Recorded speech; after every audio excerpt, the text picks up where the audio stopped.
పశ్చిమ గోదావరి జిల్లా తాడేపల్లిగూడెంలో వైసీపీ ఆవిర్భావ దినోత్సవం నిర్వహించారు.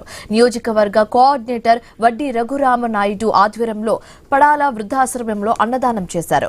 సవిత్రపేటలోని వైసీపీ కార్యాలయంలో పార్టీ జెండాను ఆవిష్కరించారు. వైసీపీ శ్రేణులు బైక్ ర్యాలీ నిర్వహించారు. పోలీస్ ఐలాండ్ వద్ద వైఎస్ఆర్ విగ్రహానికి పూలమాలలు వేసి నివాళులు అర్పించారు. పేదల కోసం పుట్టిన పార్టీ వైసీపీ అని వడ్డీ రఘురామనాయుడు తెలిపారు.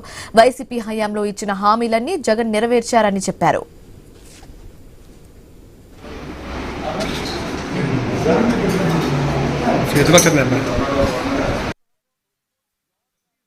ఈ పార్టీ రైతుల యొక్క ఆవేదనలో పుట్టినటువంటి పార్టీ, రైతుల యొక్క కష్టాల నుంచి పుట్టినటువంటి పార్టీ. ఏదైతే ఈ రాష్ట్రంలో అక్క చెల్లెములు ఇబ్బందులు పడుతున్నారో వాళ్ళ బిడ్డలను చదువుకోవడానికి, వాళ్ళ కుటుంబాన్ని ముందుకు సాగించడానికి వాళ్ళు పడుతున్నటువంటి ఆక్రందనలో కొట్టినటువంటి పార్టీ వైఎస్ఆర్ కాంగ్రెస్ పార్టీ.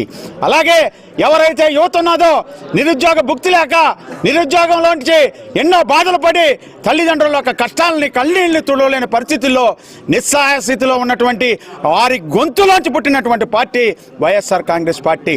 అలాగే ఇవాళ ఈ రాష్ట్రంలో అట్టడుగు బడుగు బలహీన వర్గాలు ఏదైతే మైనార్టీ సోదరులు కానీ, ఎస్సీ ఎస్టీ మైనార్టీ సోదరులు కానీ వీళ్ళు పడుతున్నటువంటి కష్టాలను చూసి వైఎస్ జగన్మోహన్ రెడ్డి గారు వైఎస్ రాజశేఖర రెడ్డి గారు ఆశయాలకు ముందుకు తీసుకెళ్లాలని వైఎస్ఆర్ కాంగ్రెస్ పార్టీని పెడతాం జరిగింది.